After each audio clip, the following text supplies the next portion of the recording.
The atmosphere is tense these days in Jerusalem's Old City.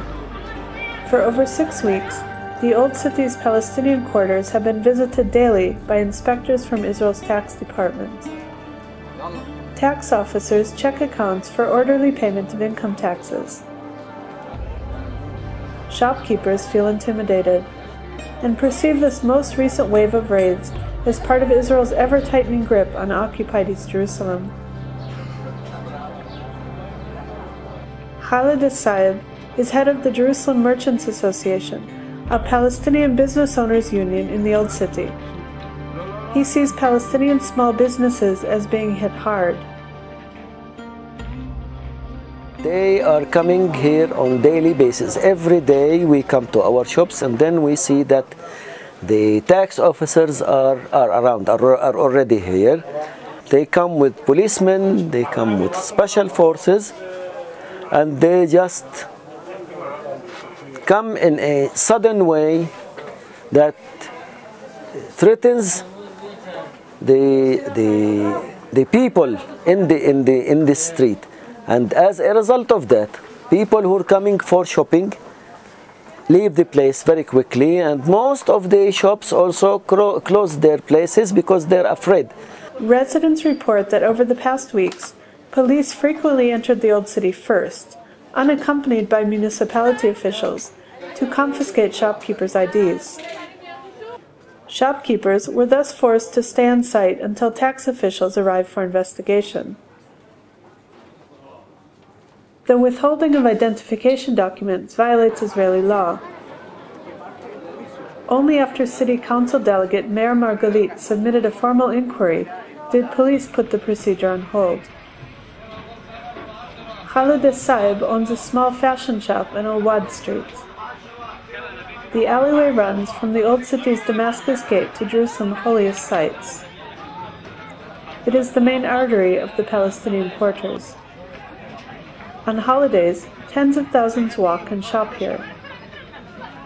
State pressure, however, is dampening expectations for the coming months. Ramadan, the Muslim month of fasting, begins in Jerusalem on July 9th. Every year, worshippers come to Jerusalem to pray at Al-Aqsa Mosque and break the fast. In 2012, Israel's military command eased restrictions on access to Jerusalem in order to dilute tensions. Official policy for this year's holidays has yet to be announced. We hope for Ramadan is that it will be a good month, because usually the Old City have good business in Ramadan. I mean, people coming from outside, but the problem is the free access to the Old City or to Jerusalem in general, because after the wall was built around Jerusalem and all these checkpoints and all these regulations and restrictions for people to come here, I don't expect many people to succeed and reach the city. But if you give the people enough permits, everybody wants to come and to visit Jerusalem. I'm sure of that. Access to Jerusalem is severely restricted for Palestinians, as the occupied territories are encircled by walls and checkpoints. The separation barrier has influenced the access to Jerusalem entirely. There are now only specific access points where there are checkpoints to get through the barrier. 12 checkpoints stand between Jerusalem and the West Bank. In several places, the separation wall cuts Palestinian neighborhoods within Jerusalem's municipal borders off from the city's core.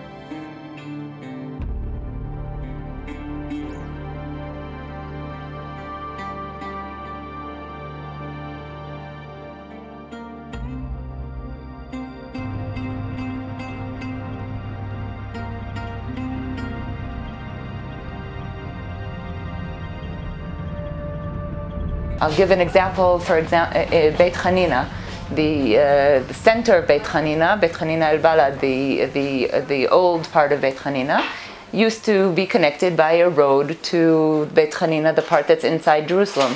Today, the the residents that used to just have to travel maybe 5 minutes, 10 minutes, 15 minutes to get to their center of life, their village, they today have to go through Kalandia and take a complete loop around in order to get, in the same way, in order to come from Beit Hanina to visit family members or to come into the city.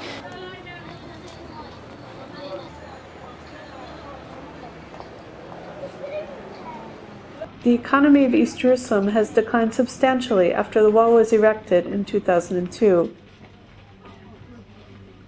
According to a May 2013 report released by the United Nations, Palestinian businesses in Jerusalem have lost more than $1 billion in revenue since 2002.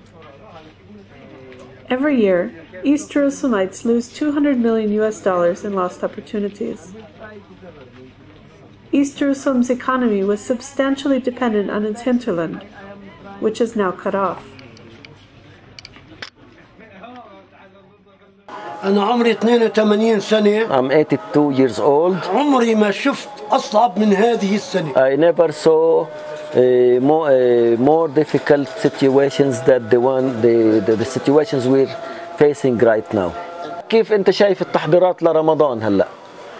الناس مساكين بتقول بتوهمين إنهم يحضروا لرمضان. Yeah, people are, you know, just they don't know what's going on. They think and they have the hope that they will prepare for Ramadan, but it's only illusions. There's nothing to prepare.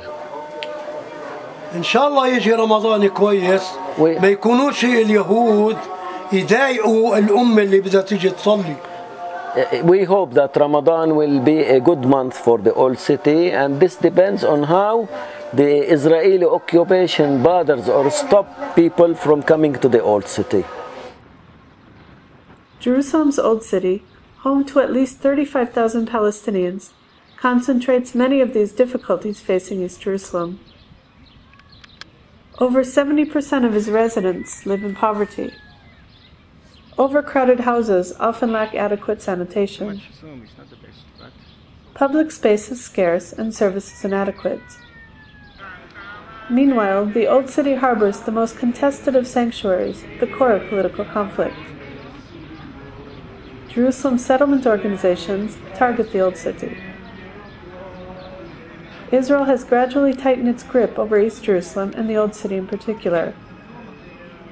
In early 2013, the municipality for the first time opened an office in the heart of the Muslim quarter.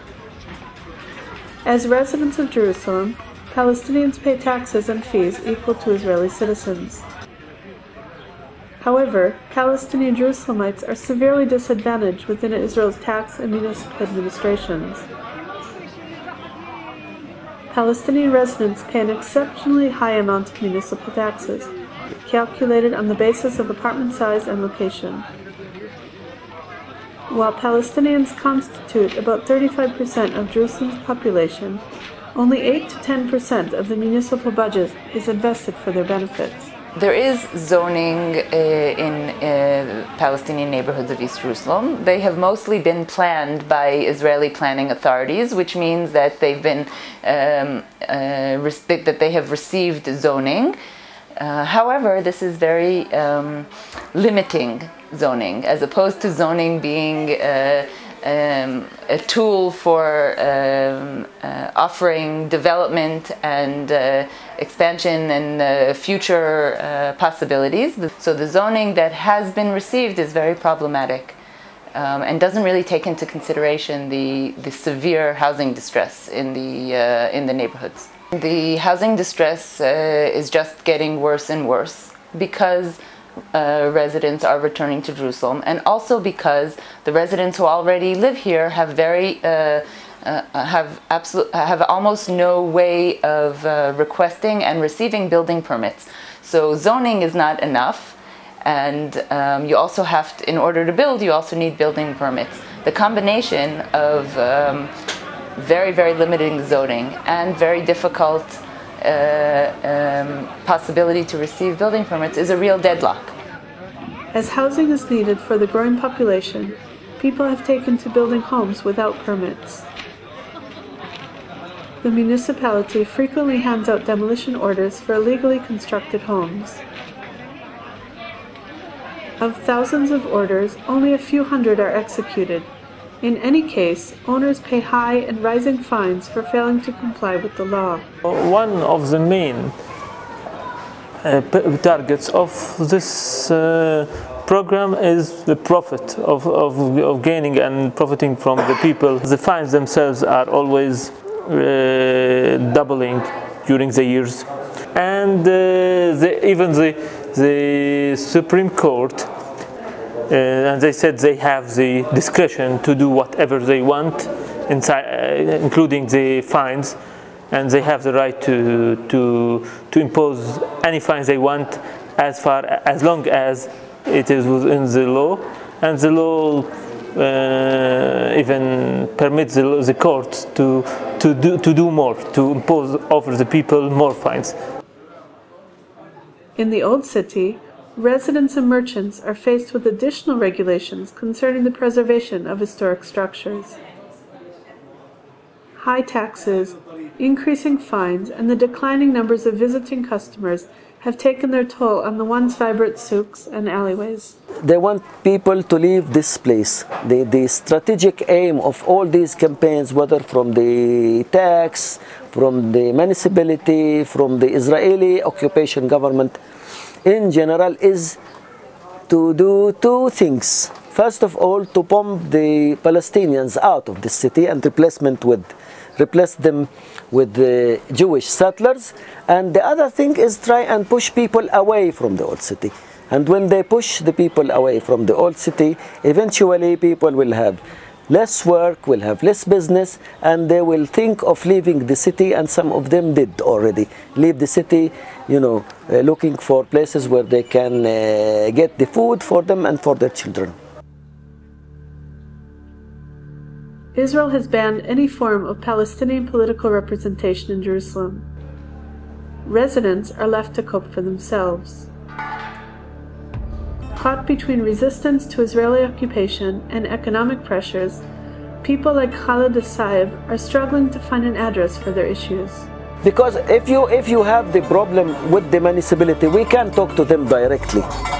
They usually send people, mediators, collaborators to talk to us and try understand what we need. Well, they know what we need. We need the thing that we really need from the Israeli government in Ramadan. Please let people come to Jerusalem, give them permits, open the borders, open the checkpoints. This is what we need. If we're talking about relations between Israelis and Arabs, then you're talking about one who's occupying your house and you. I mean, you can never talk about friendly relations. I think people who are talking about that, just for the media and for public relation. We all the time look at the Israelis as our occupators. I mean, they occupy our place, and all the problems we have in Jerusalem or we have in Palestine are because of occupation. If we remove the occupation, many of our problems will be solved. The situation is tense in Jerusalem's Old City. Ramadan is only a few days away. It seems not unlikely that the pressure put on East Jerusalem will ultimately take its toll on the city's artificial peace and quiet.